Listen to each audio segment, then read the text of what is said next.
about this just for a moment.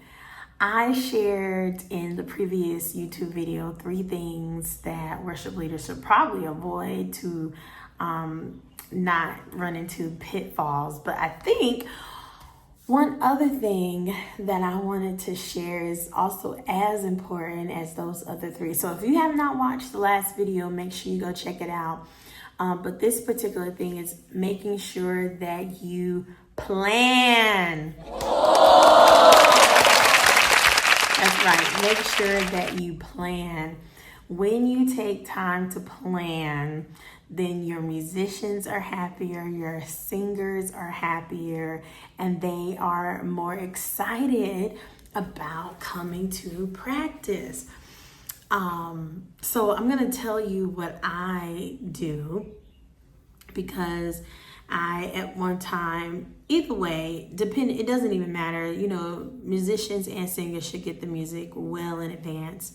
So I started sending out the music 3 weeks in advance. And so every Monday, I would sit down after Sunday and I would I would look at the calendar. I would see kind of what's coming up in the church. I would also consider if the pastor was preaching on a particular topic or theme.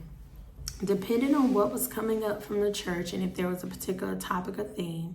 And then the third thing I would consider is what Holy Spirit was speaking to me about, what the people needed to hear to receive their breakthrough and or get closer to Him.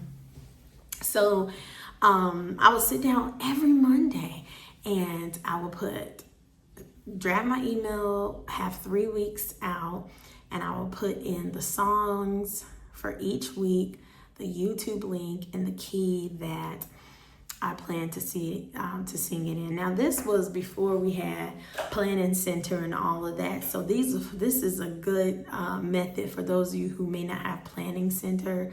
Planning Center is a tool that some churches use to do their order of service. It's an amazing platform. I'll make sure I put a link below. Planning Center is not paying me, but I'll put a link below if you're interested. If you're interested in looking into that software. But what I did before that was around was I would start my email, and for each week I would put the 3 songs or the 4 songs, 3 songs in a possible under each date. I would also go ahead and put like the practice dates if the practice dates were changing.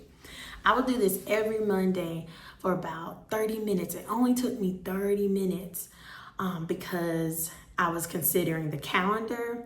I was considering what the pastor had coming up or even what he's been talking about. And then I was considering, Lord, what songs would you like to hear? What songs do the people need to hear? And so many times too, I would just have a full set list of songs just listed that I could possibly pull from if I forgot. So just because I had those 3 weeks and I was sending it out every Monday, so that meant they would get the songs for the next 3 weeks. Now, just because I had those 3 weeks, the next Monday, I would not sit down. I would still sit down and I would add the next 2 weeks to that same email and take off the older songs.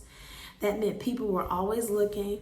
I would highlight if there was a new song, and then I would also use that time to pray for the members and just kind of list things that I was petitioning God for, that I was concerned with. And it worked really well, especially for those who kind of have an A personality where they want or they need to know things in advance and need to know the details.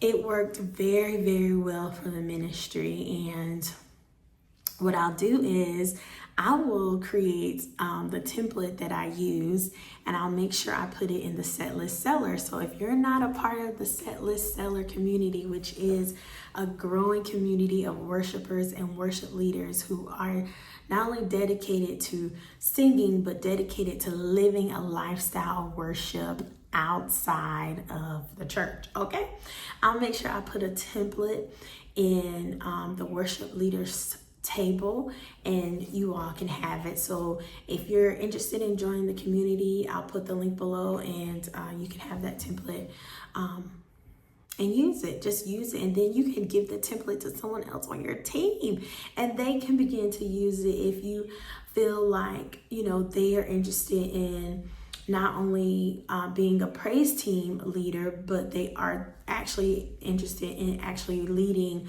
a worship team. It's a great way to begin to train someone else, because we're not sure if we're going to be where we're going to be always, especially for me. Like, my husband is active duty military, so we're always in transient. So I'm always thinking about, what can I leave behind that will be beneficial for the next person. That's just the way I think.